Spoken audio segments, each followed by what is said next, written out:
Is this your first day in Shenzhen, China, trying to fit in and asking for that chapstick, that two-stick to eat some food? Screw that. Ask for some spoon and fork and try to survive your first 72 hours in Shenzhen. Nothing's off limit, kinfolk. No shame, nothing at all. Welcome to Solo Quest, and today we're going to talk about how to survive your first 72 hours in Shenzhen. Just like every battle royale out there, there's always obstacles along the way. The first one, scam. Second, money. Third, intel. And the fourth one, it's going to be at the very end of the video because it's a really super secret topic. First, let's talk about scam. Well, this really is not a scam, but if you're an agreeable herbivore, then you're going to be pure meat for all the carnivores out here so they can take advantage of you. Again, don't get me wrong, all Chinese people are hospitable. They're the nicest people that I've ever seen. But you know what? Business is business. So before y'all come over here, you probably already reviewed or signed the contract via online or either through the mail. Now, once you come here, you're going to sign a second contract in person using this like thumbprint. This is how they sign the contract here. If your contract is not the same as the one you signed and read, do not sign the contract. Do not be dumb. You have a 3-day grace to opt out from the contract itself. Now, I know some of y'all are going to be scared, like, how am I going to find a job? Easy peasy. So you can exchange your visa or have an extension on your visa to find a new job in Shenzhen, China. A lot of the time, the company will take advantage of this because you're all alone and lonely here. You don't really know the law on how the jungle works over here, and they would probably verbally say to you that you have another extra job you have to do. For example, if you are a teacher, in the contract it says that you work 35 hours per week or 40 hours per week along with the office hour, but they also verbally say like, oh, you have to work this extra hour every Wednesday for an after school activity. Don't agree to it. It's not part of the contract, then don't do it. But worded in the part of the contract, then you kind of got no choice, you know. But again, you do have a 3-day grace to opt out through any contract in China. Well, most contract in Shenzhen, China.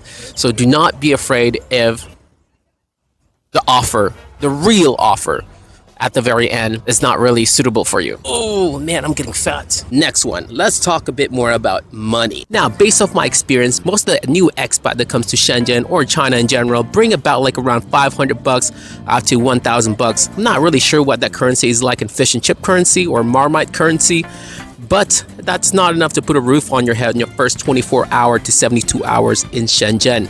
Now, y'all need to bring at least a bare minimum of $1,700 up to $2,500 to start living here. Unless if your company provides housing or apartments, then $1,000 or $1,300 is enough. And as for the last one, Intel. And the last reason why Intel is important is to get that good deal. The first objective is that you're going to have to find yourself an apartment.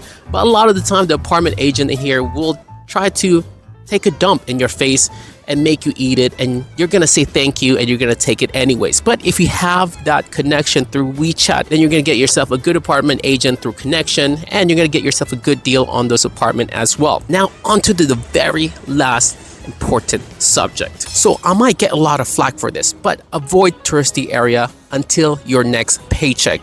You're going to be nestled in here for like around a year or maybe 2 years, depending on what your contract is. You're going to need that extra money to get settled in Shenzhen, China. For example, a lot of foreigners like to go to Coco Park or Laojie or either other touristy area in Shenzhen. But a lot of the time, because you're a foreigner, you're not really sure what the price is. You're not really sure if you're getting scammed or either there's a good price, etc. They're gonna give you an extra foreign tax, which is like triple the amount of the product itself. For example, I bought this like toy bird from this one old lady. It cost around only 13 renminbi, but the lady charged me 35 renminbi. And I was a bit salty about that because I bought it first. He said 35 RMB. I'm like, oh, all right, let's go buy it. Another dude come in, how much it cost? 15 RMB. I was like, God damn it, how do I complain? Whatever. And so, yeah, do be careful. Now, to make your life a lot more enjoyable in Shenzhen, China, check out my playlist over here. I'm gonna add more to it, so don't worry about it. I tried to make the video short, so y'all won't be bored at all. That's about it.